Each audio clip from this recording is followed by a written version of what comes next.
Hello. How is everybody doing on this Monday, August 3rd? Can you believe it's August? I feel like I'm still like mentally stuck that it's like March 13th when my kids stop going to school. And in Boise, they've decided to postpone in-person school. I don't know what you guys are doing in your places until September. And I just hired myself a teacher. So we're going to go all online and get some cohorts, some kids together and do first, second, and third grade. I'm sure a lot of you guys are going through the same thing. Anyway, today I wanted to hop in and talk about saying no. And first off, if you don't know me, I'm Dr. Heather Hammerstead of emergency medicine, lifestyle medicine, and run a company called Holist, where we help people figure out who they are with food, when and what they should be eating, unprocessing their body and their brain around how they're choosing to live their life and make sustainable health choices. If you are watching live, please drop me a live so that other people can see this. Or if you're watching on replay, let me know that you were here by dropping a replay in. Today, I want to talk about something that will make you feel more in control of your time and your actions, and it can have a spillover effect into other parts of your life. Are you ready? It is saying no more often. That's right. All you have to do is just say no to things that you are not wholeheartedly interested in doing. In fact, you can even take it a step farther and only agree to things that make you say, hell yes.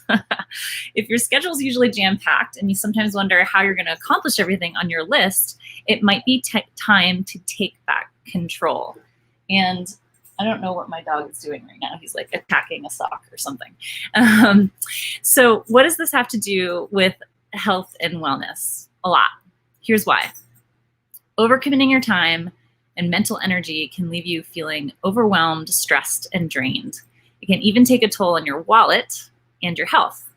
After a while, it becomes challenging to do everything on your list well, and that can mean that everything suffers, including your own quality of life. Does that sound familiar?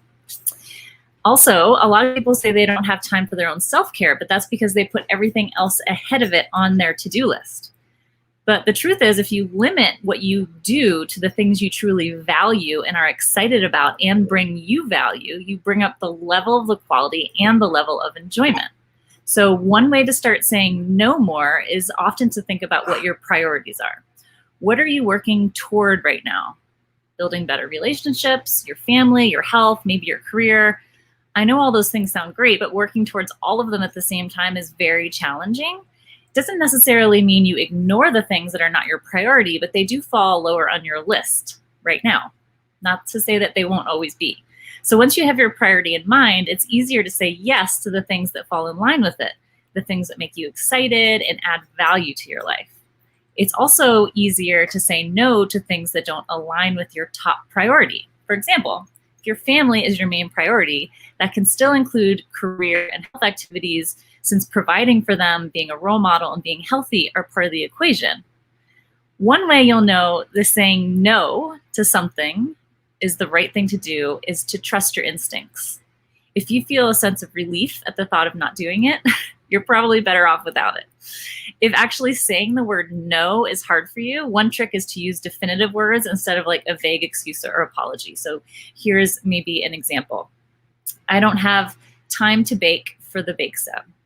I don't go out for drinks during the week. Weekends are family time.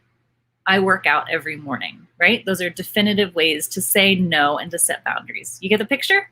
So basically, using that language helps you set a clear boundary, which means people are more apt to understand and give you less pushback when you say no. Remember, along with your health, your time is one of your most precious resources.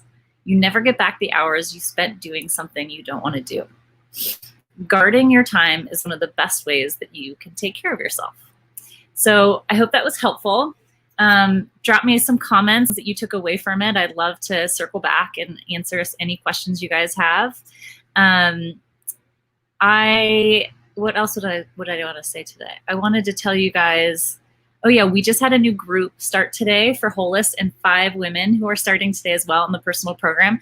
If you guys want to hear more about what we do and figure out if we're the next steps for you, then certainly reach out, send me a message, send us a message, and one of our strategy coaches can hop on the call with you. I hope you have a lovely, lovely Monday, and we'll be in touch. Cheers.